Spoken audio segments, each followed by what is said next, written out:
I've enjoyed playing Batman more than any other role I've ever done. It's really fun. I mean, how many of you guys out there in your secret heart of hearts wouldn't enjoy dressing up like, a giant beaver? Get that image, and striking terror into the hearts of criminals? I think it is. You have to empathize, I think, to a point with your character, because that way you really understand them, and I think you can play them better.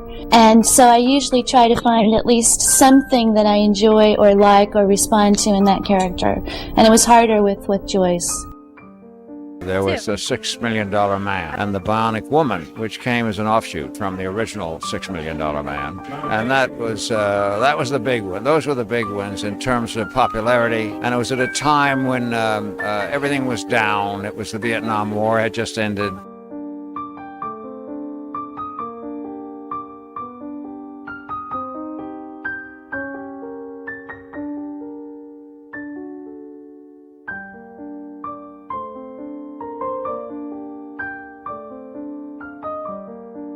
No, it's going to be fine. And Mr. Kerner asked me when we met at the train, he said, Barbara, would you like to come out to Hollywood? And I'm sorry to be so innocent, shall we say, at that time. Gates said to me, you're not on the card. I said, well, just phone the main gate. Hello, main midway, Mr. Rickles, come in. And he stood there for 20 minutes, and finally I had to get out of the car, put on a Mexican hat, and rake his booth.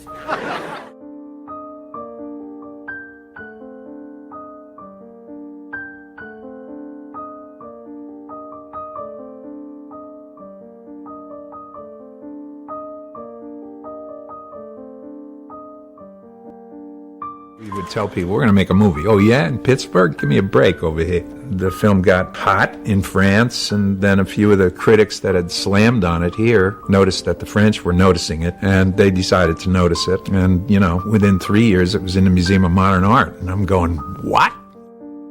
When I decided to become an actor, I was in the Air Force, and I went to New York. And I was a stage actor for 15 years. And there are no cowboy parts on Broadway. So I had a very well-known New York voice coach named Fanny Bradshaw, she had worked with stars to get their... Everything, as far as I'm concerned, everything is predestined. Everybody's scared shitless of that word, predestined. It's all predestined. This is predestined. We didn't know all this was going to go down today, and people generally cannot accept that. But that's part of the game that's being played too. Some people accept it.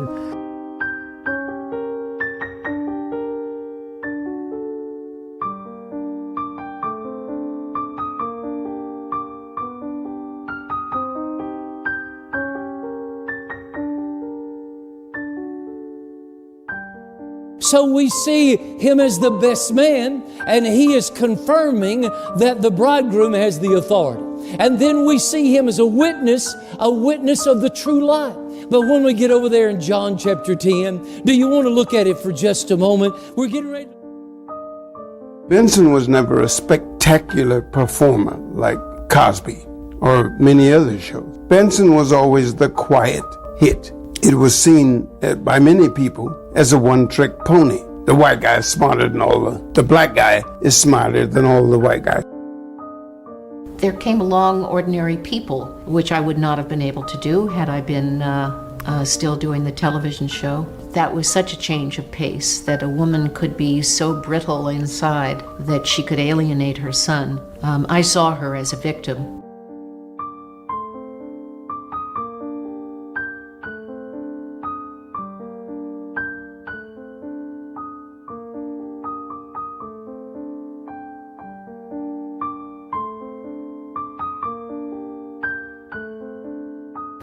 I dreamed the other night about, instead of making a horror film, creating this kind of purple blood goo that you stick in your head. And from that you get the amount of horror that the recommended dosage that anyone ever dare want or need. When you do forced comedy, it's not funny. There's an old saying about the difference between a comic and a comedian. One says funny things and one says things funny. And if you analyze that, you find the secret of comedy. There's some people that, no matter what they say, it comes out funny.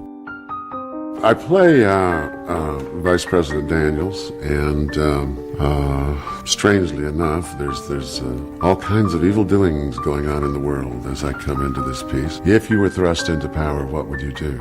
If these circumstances were put on you, what would you do?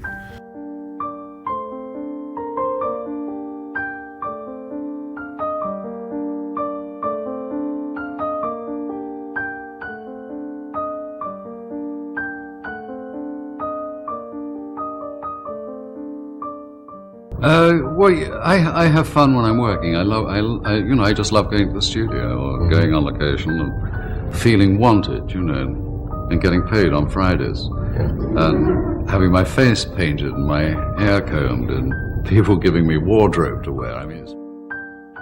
I have a fantasy. I would love to go to the mall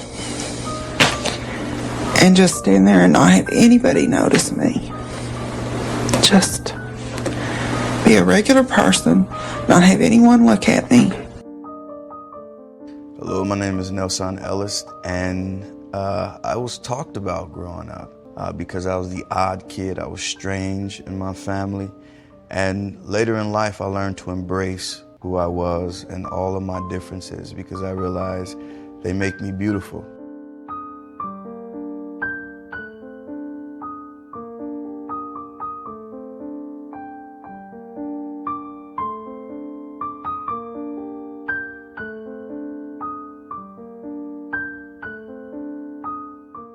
I am not who I believed I was.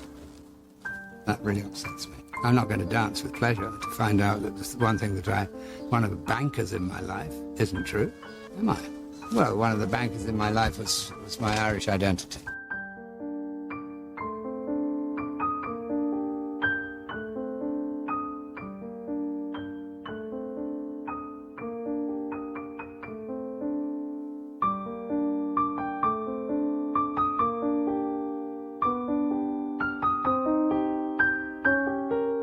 I got up in the middle of my bed and I started talking to the Father. I said, you know how I feel about this? And I appreciate this that you put in my path, but I'd rather you give me something else. I don't want to do this. You know how I am. You know I'll go all...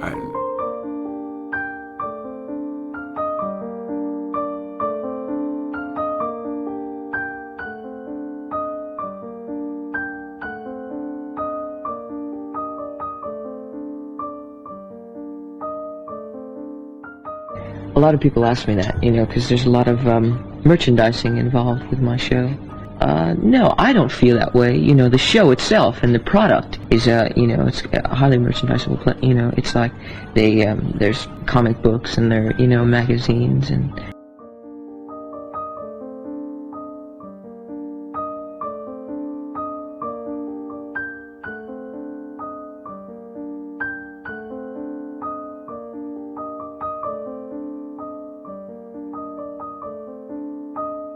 There is so much reality, the reality shows, and then the other shows that they do have going on, they just kind of want to stay in that type of casting area of all people, the way they want them to look and all. So, but slowly but surely it's coming around, and they're getting more into the area of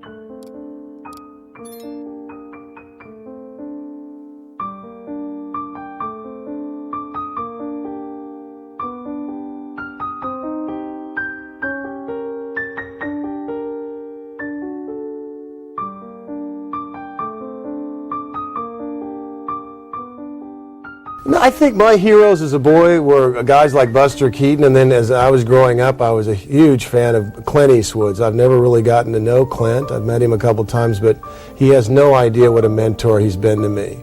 From his early films with Sergio Leone, and then I like him.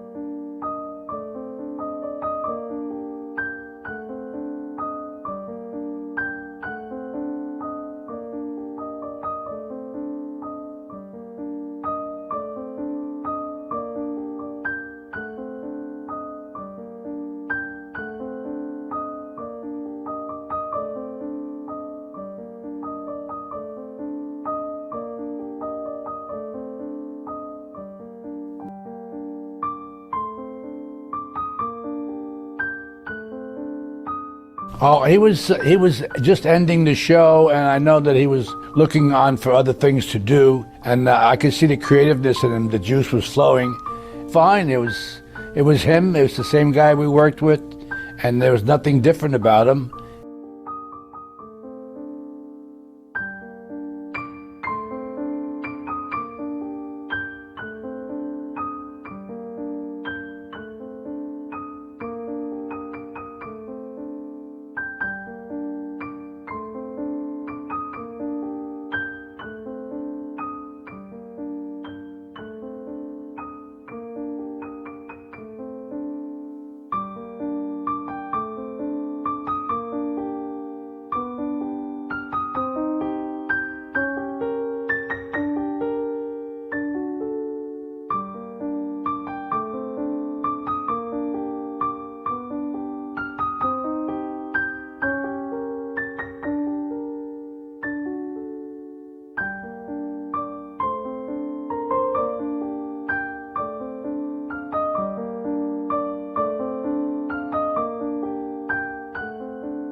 In the context of my movie-loving life, this is very unanticipated. It's the only way I can really understand this is to recognize that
Well, the gist of the plot really is an argument between those who don't believe in a god, a creator, the scientists on the one hand, and God himself, who comes to argue his case.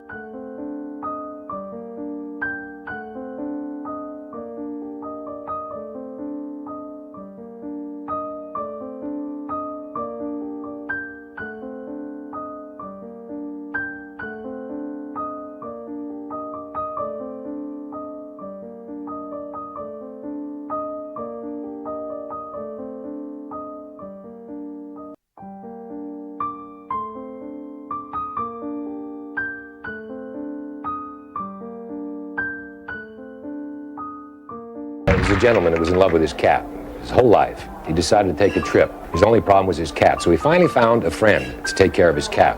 He gave him instructions from A to Z how to take care of that cat to make sure nothing happened to the cat. He's on his trip in Europe, and he suddenly gets a phone call. It's the gentleman taking care of the cat, says, "Sam,